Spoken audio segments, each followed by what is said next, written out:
Salut à toutes et salut à tous et bienvenue dans cette nouvelle vidéo sur la chaîne C'est mon avis. Alors aujourd'hui je vais vous parler d'un smartphone, je vais vous parler du Samsung A10. Alors le Samsung A10, vous pouvez retrouver évidemment le déballage de ce smartphone sur notre chaîne comme d'habitude. Je l'ai emporté avec moi pendant une grosse semaine. J'ai mis l'une de mes cartes SIM, l'une de mes deux cartes SIM à l'intérieur. Je m'en suis servi vraiment beaucoup. J'ai pris des photos, j'ai envoyé des SMS, j'ai reçu des appels, des SMS, j'étais sur Internet. Bref, je m'en suis servi comme de mon téléphone principal. Et je viens vous dire ce que j'en ai pensé. Alors le Samsung A10 en ce moment, c'est pas compliqué, c'est le moins cher des Samsung. C'est 159 € de mémoire. Alors il y a des promotions un peu partout, mais généralement il est proposé à 159 € et il y a des promos un peu partout qui le font tomber vers les 130 € grossièrement. Une chose est sûre, c'est que c'est vraiment le smartphone le moins cher de la gamme en ce moment chez Samsung.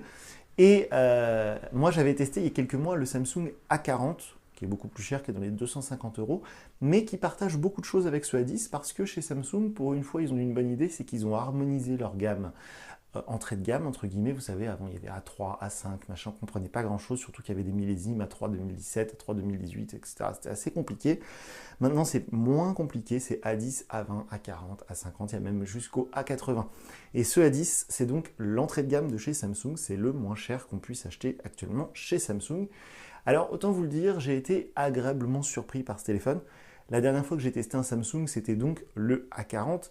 Et même si le téléphone en lui-même, au niveau matériel, était plutôt bon, le logiciel qui s'appelle One UI, donc c'est-à-dire que c'est cette surcouche qui est rajoutée par Samsung par-dessus Android, eh bien One UI, je trouve qu'il s'est amélioré. En tout cas, je m'y suis fait et c'est pas si mal que ça. Voilà, franchement, c'est pas si mal que ça.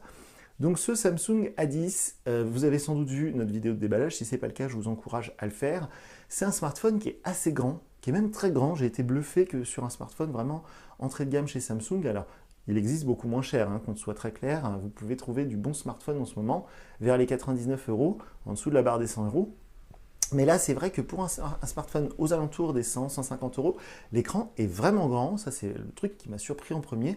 C'est un écran qui est agréable, qui est lumineux, qui est plutôt fin. Moi, au quotidien, j'ai plutôt apprécié cet écran. Je n'ai pas eu de soucis en plein soleil ou autre. C'est vraiment assez confortable à utiliser toute la journée. C'est un point positif pour moi, cet écran. Et le format, du coup, est assez grand, assez volumineux. Malgré tout, il reste assez léger. Donc, pas trop gênant dans la poche. C'est vrai que ça fait un grand téléphone. Il y a quelques années, on aurait appelé ça une phablette. Mais très honnêtement, ça ne m'a pas trop gêné, même si il est donc assez volumineux. Dans la poche, il se fait oublier. Bon, on sent qu'il est là, mais c'est pas trop gênant non plus. Donc ça fait partie des trucs qui m'ont plutôt plu. Et il y a plein d'autres trucs qui m'ont plutôt plu sur ce Samsung A10. Notamment donc cette interface One UI à laquelle je me suis fait. C'est pas la meilleure du marché. Je continue à préférer MIUI chez Xiaomi ou EMUI chez Huawei Honor. Sinon, il y a aussi la possibilité maintenant d'avoir un smartphone avec Android One. C'est vrai que les smartphones Samsung, s'ils étaient équipés d'Android One, pour moi, ce serait quasiment les meilleurs smartphones, surtout quand on va sur le haut de gamme, les S10 et compagnie. Mais bon, chez Samsung, ils continuent d'insister avec leur interface One UI. C'est vrai qu'au quotidien, c'est pas désagréable parce qu'il y a plein de choses qui sont plutôt bien pensées, comme le menu, vous savez, des notifications, ce genre de choses. Alors, il y a des petites choses que j'aurais bien aimé faire, comme faire disparaître cette barre de boutons de navigation, comme on peut le faire chez Xiaomi avec MIUI. C'est pas tout à fait possible avec One UI. Chez One UI, on peut juste mettre des petites barres après. C'est pas, pour le moment, je trouve que c'est pas tout à fait au point. Mais mis à part ça, c'est un système qui est stable, qui est plutôt performant. On peut installer toutes les applis évidemment du Google Play Store, mais ça c'est inutile de le préciser. Ça marche bien. C'est vraiment, on voit que c'est au point, on voit que c'est travaillé, que c'est stable, donc il y a zéro souci là-dessus. Par contre, un petit truc qui est un peu embêtant avec ce One UI chez Samsung, c'est que justement Samsung ils insistent même pour qu'on utilise leur Galaxy Store et ils insistent aussi pour qu'on installe tout plein d'applications sponsorisées en fait.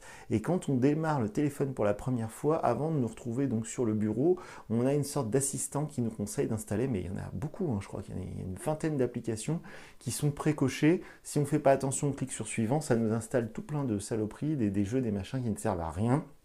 Donc ça, c'est un peu embêtant, surtout que, encore une fois, Samsung, là, niveau rapport qualité-prix, comme d'hab, hein, j'ai envie de dire, ils sont plus chers que les concurrents. Donc je trouve ça un peu abusé, en plus de nous rajouter des applications sponsorisées. Mais bon, visiblement, ils ont besoin d'argent chez Samsung en ce moment. Alors justement, on va parler du prix 5 minutes parce que donc son prix officiel c'est 159 euros. À 159 euros, il est vraiment très surprenant d'avoir fait l'impasse sur le lecteur d'empreintes. Il n'y a pas de lecteur d'empreintes sur ce Samsung A10. Alors au quotidien, c'est pas trop grave parce qu'il y a la reconnaissance faciale et elle marche très bien. Mais c'est vrai que dans certaines circonstances, il est pratique de toucher simplement le lecteur d'empreintes pour déverrouiller son téléphone.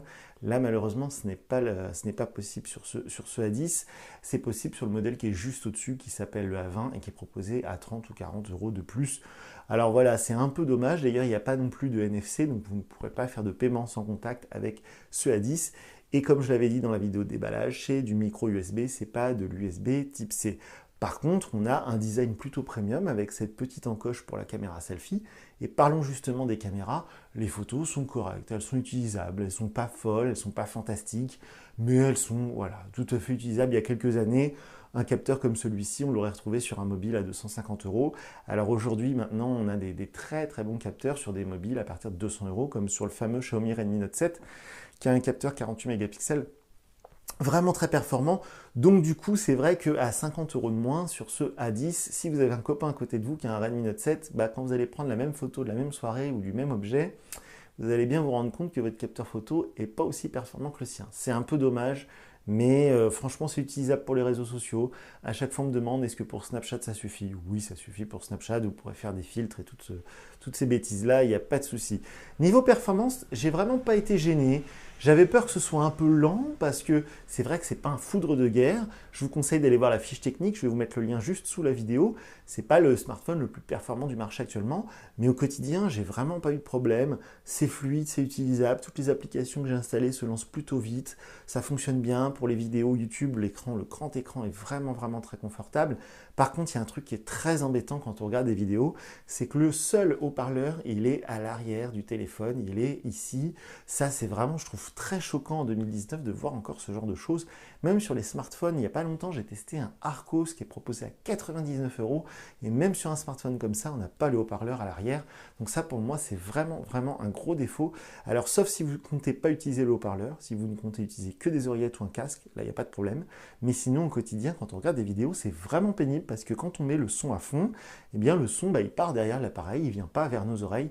C'est assez pénible. Donc ça, c'est un petit défaut, mais qui est au quotidien vraiment très agaçant. Par contre, un truc qui est plutôt cool, c'est que l'autonomie est vraiment pas mal. C'est-à-dire que voilà, c'est pas le smartphone le plus autonome du marché, il n'a pas une batterie énorme comme un Oppo AX7 par exemple, mais compte tenu de sa taille et tout, franchement, c'est très acceptable. Il est très facile de tenir toute la journée sur une charge. Donc ça, pour le coup, c'est plutôt arrangé dans la catégorie des trucs satisfaisants. Et c'est vrai que pour une expérience globale, c'est-à-dire que voilà, si je devais donner mon avis sur ce téléphone au bout d'une grosse semaine d'utilisation, je vous dirais que je vous le conseille. Il est un peu cher.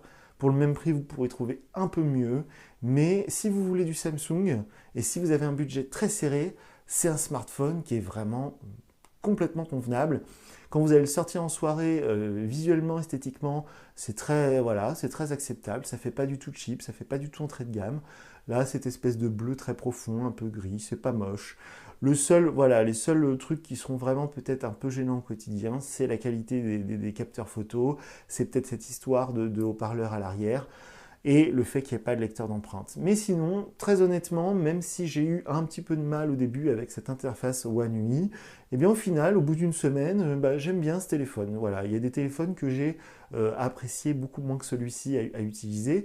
C'est vraiment un bon compagnon du quotidien, et pour quelqu'un qui cherche un téléphone simple, on me demande souvent, je voudrais un téléphone simple. Alors ils sont tous sous Android, donc c'est plutôt tous la même simplicité. Mais c'est vrai que cette interface One UI, elle rend tout ça un peu enfantin. C'est vraiment d'ailleurs parfois un peu trop enfantin. Quand on regarde la taille des icônes, tout ça, on se rend compte que ça vise peut-être une clientèle qui n'aime pas trop la technologie et qui utilise un smartphone parce qu'il est obligé. Donc, ça peut être un bon choix, un choix intelligent, ce Samsung A10. D'ailleurs, je précise que d'ici quelques jours, vous retrouverez sur la chaîne le déballage et le test de son cousin, le A20e, parce qu'on me demande beaucoup de tests et de déballage sur les mobiles Samsung. C'est vrai qu'on retrouve facilement sur notre chaîne des tests sur les Xiaomi, sur des marques un peu exotiques. Les Samsung, c'est vrai que je les évite un peu parce que souvent, ils sont plus chers que la concurrence. C'est un rapport qualité-prix moins intéressant. Et en plus de ça, il y a cette interface qui me gêne un petit peu. Mais c'est vrai que maintenant que ça fait donc 2 mobiles Samsung que j'utilise ces derniers temps, le A40 et le A10, eh bien je commence à les apprécier. Donc comme quoi, il faut pas rester sur ses préjugés. Donc comme d'habitude, si vous avez des vraies questions, si vous voulez que je teste des trucs, parce que ce Samsung, je vais le garder encore quelques jours avant de m'en séparer, eh bien vous pouvez nous contacter via nos réseaux sociaux. On est présent sur Twitter, Facebook et Instagram. Vous pouvez aussi nous envoyer un message depuis notre site internet www.cmonavie.eu. Et j'en termine en disant que si vous voulez voir des photos prises avec ce téléphone, il vous suffit de cliquer sur le lien qui est sous la vidéo, qui va vous emmener vers notre article écrit sur lequel je mets des exemples de photos que j'aurais pris avec ce téléphone. Donc voilà pour ce Samsung A10. Donc pour conclure, je dirais qu'effectivement, c'est plutôt un bon téléphone. Il n'a pas de gros défauts, il n'y a pas de trucs vraiment embêtants, sauf cette histoire de haut-parleur à l'arrière. Mais peut-être que vous qui regardez cette vidéo et qui envisagez l'achat de ce Samsung, vous ne regardez pas de vidéo sur YouTube, donc auquel cas ça ne vous dérangera pas. Donc vraiment, moi je le conseille, il n'est pas loupé, c'est pas un mauvais smartphone du tout ce Samsung A10.